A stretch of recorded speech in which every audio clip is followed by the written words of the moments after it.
Hey everybody, how are you guys doing? Hassan Shariq, RCIC from Mississauga, Canada. Uh, some little nuggets of advice for spousal sponsorship applicants. A lot of people ask me if for a spousal sponsorship application, if there is a need to for the spouse who's Canadian PR or resident, if there is a need that they need to be on a job or have a certain income level. So no, you don't need to be on a job or have a certain income level. But what is required is that you need to have an ability to be able to support your spouse when he or she gets permanent residence and moves to Canada. So if you're not able to prove that, the likelihood is that officer might become a little reluctant. So say you've not been doing job for a while, you're on social welfare yourself, you have a bankruptcy, this might actually make you eligible. And even if you haven't done that, but last 3-4 years you haven't really been working, so the officer might be that what will happen once your spouse comes to Canada as a PR, and what if they're not able to, um, be be on a job in the initial few months?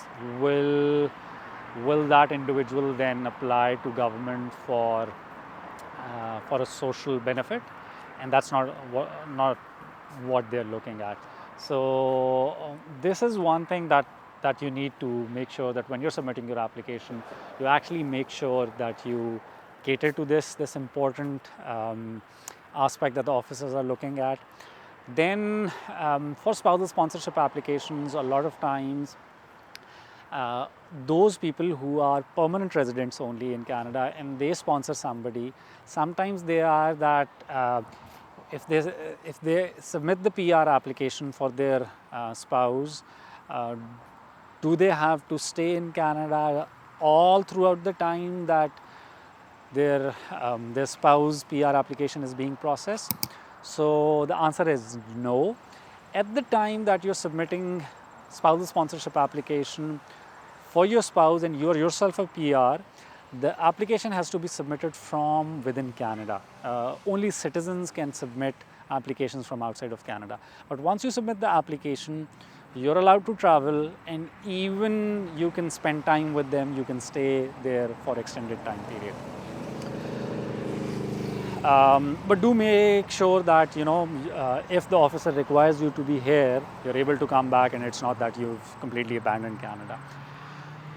Lastly, I would say that one common reason for refusal of spousal sponsorship applications is that a lot of times you do not fulfill the requirements in terms of the checklist of documents that you have, what documents you are required to submit as part of your spousal sponsorship application.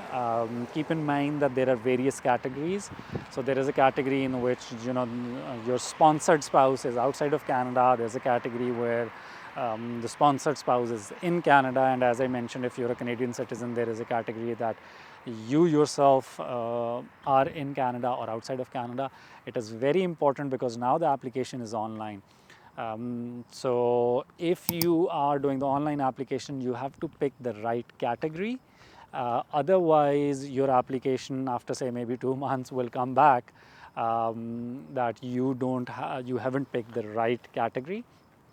And there are instances that even if one required document is missing or is not in the right shape or form, like you're missing a signature or you were required to, I'll give you an example. I get to have a lot of applications for people from Pakistan for spousal sponsorship applications, being myself from Pakistan originally. So for Pakistan, there are specific forms which are required. So there is an authorization form that is there. Now, if you miss out on providing that form only and rest everything is in place, your application will be returned. I've had this kind of client who was basically sponsoring So she was sponsoring her children who were based in Pakistan, and they missed out on submitting that one particular form. And after 2 months, the application was returned, and then they came to me, and then we did the whole application. So for spousal sponsorship applications, again, very important that go online, look at the document checklist specifically for the country, and then submit all the required documents. Bye-bye.